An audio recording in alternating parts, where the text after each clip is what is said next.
Hello and welcome to Ideas by Song. I'm here with the fourth episode of this series, Mentors, Mantra, Doyens of Education. As you know, this series I'm producing for the benefit of all the young teachers who have just come into the teaching profession and they are yet to take off. So this series is basically aimed at helping those young teachers to learn and fine-tune some of the basic skills to be an impactful teacher. First of all, I would like to thank all of you, my viewers, for appreciating this series. I know you are liking these videos and it is evident from the messages that I've been receiving. So, I'm here with the fourth episode, and in this episode, I'm going to present before you a real doyen of education, a real gem of education field, who is a very renowned personality and down to earth, a very modest person. In spite of 53 years of glittering service in the field of education, he is still highly modest. He is very approachable, very generous, very kind-hearted, and my own Professor Y.P. Makker. Yes, today I am going to present before you Professor Y.P. Makker, who is based at Chandigarh now. Basically, he has done all his service at DAV College, Malot. Now he is settled at Chandigarh. So this is like a fortune for me to meet him and to get his views regarding it. Presently, he is based at Chandigarh, and I am very fortunate enough to have known to him for quite long now. And when I requested, Sir readily agreed to give his views for my show. Professor Makker says that when you enter into a classroom, so as a teacher, children observe you right from your mannerism to your subject knowledge. And therefore, he believes that first impression of a teacher may not be the last impression, but still it is the lasting impression. Professor Makker also believes that a teacher, before entering into the classroom, has to be very well prepared to face all types of questions regarding his subject into the classroom. So let us not waste much of time and go directly to Professor Makker and listen his views how a teacher can impact his classroom, how a teacher can impact the lives of the learners. Hello, budding and potential teachers. I am Professor Y.P. Makker. I started teaching chemistry in 1967, about 53 years back. I've been asked by my worthy friend, Principal Som Prakash, to give you some tips on impacting your class. But before I do that, I would like to say a few words about the present situation created by COVID-19. At this puzzling moment, when everything is unsettled, our students are undergoing a psychic stress.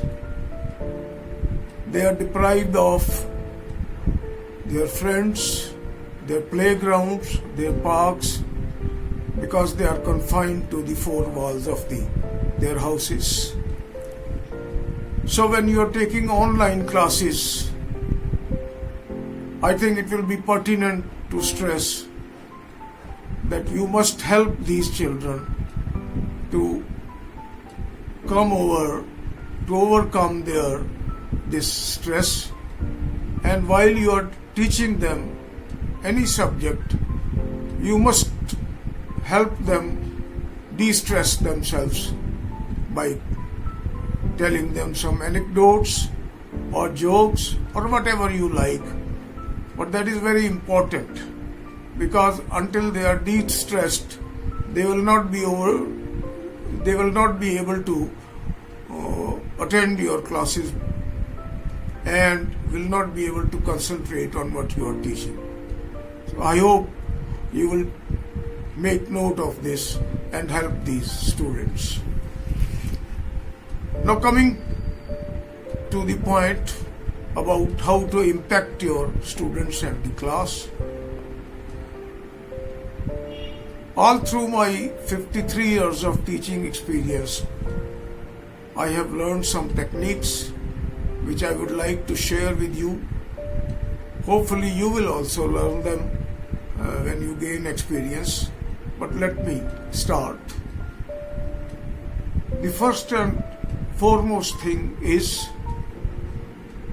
that when you enter a class, you are thoroughly being scrutinized by your students. Say if there are 50 students, then 100 eyes are constantly observing you. They are observing you about your dress, about your mannerism, about how you talk, how you walk, how you write on the board, and about everything. Children at this stage are very impressionable mind, and they say the first impression is the last impression. May not be the last impression, but it certainly is the lasting impression of their teacher. So please be very careful. Be very careful about your dress and about your mannerism, because you are going to create a lasting impression in the mind of your students. One thing more, your class is your kingdom and you are the king. So please behave like that. Every student must feel that you are master of the show. The second point which is important is to create a connect between you and your students. You have to transfer things from your mind to the minds of your students. You don't have any wire connecting your mind and the minds of the students, but then this connection you have to create. You have to build a rapport between you and your students so that whatever you speak goes right into the minds of your students. So the important thing about creating this rapport, about creating this connection, is that you must have an eye contact with every student. Every student must feel that the teacher is looking at her or at him. So that way you will be able to create a connection between you and your students. Another thing is that you must remember the names of all your students. You must call them by their names and not by their roll numbers, because that will create a personalized relation between you and your students. Next point is that you must maintain your cool. You must maintain your calmness, and you must remain composed. Whatever the provocation by any student may be due to any mischief, you must remain composed and you must handle the situation tactfully. That will create a very congenial atmosphere in the class for the class to go on smoothly. And next, the most important point is the subject matter. What you are teaching to your class. You must be the master of your subject. And every student must feel it like that you are the master of the subject. You must know the lecture which you are delivering very thoroughly, and you must be prepared for questioning. Rather, I would say you should encourage your students to ask questions, because that way the students will feel involved in what is being taught, and it will be very easy for you to know that which student is following you and which student is not following you. Next point which I would like to discuss is your accessibility. You must be accessible to every student. There are certain shy students who do not ask questions in the class, but they may come to you and they may present their problem. So please remain accessible to every student. And here I will say that you must take special care of the weak students. It is not that you only care for the bright students, but the average students and the weak students should never feel ignored. Rather, you should pay special attention to them so that they also feel that they are being taken care of by the teacher. Next point is that I'm sorry to say that these days not much importance is being given to sports, and students do not go to sports ground in the evening. I think here you should play a role.